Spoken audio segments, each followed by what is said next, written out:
predvlani som bol na maturitnom stretnutí po 50 rokoch.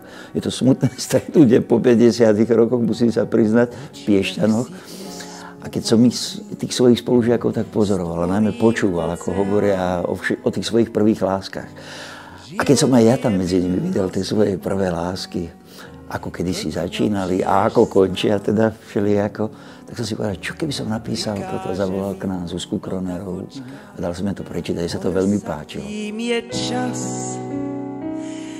veď kto verí, ten sa dočká. Pán chudák vyzeral tak, jak vlastne vyzerá doteraz ako pes vyhodený z auta. Stále si sám. Sám. Sám je taký kolo. Aj ma volajú Helmut. Irsko, myslím si, že je taká naša, alebo bude taká naša budúca srdcovka, pretože je tam veľa Slovákov. A veľmi často sa píše o Írsku, ako že to je druhé Slovensko, že veľmi podobné so svojou históriou aj so všetkým Slovensku. Tak to pôjdeme prekontrolovať, či je to tak. Čo my dvaja ideme robiť v tejto chvíli? A už až traja.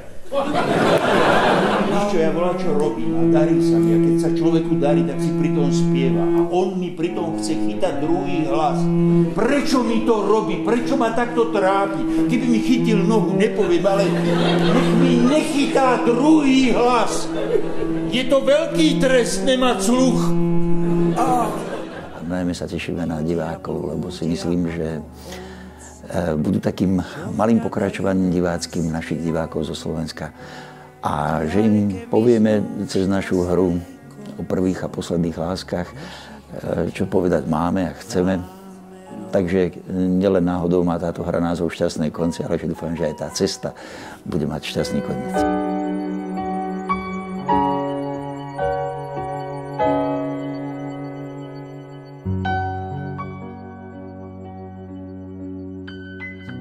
My veľmi radi do Dublinu znovu prídeme. Stačí, keď nám zapískajú, my to budeme počuť až celé.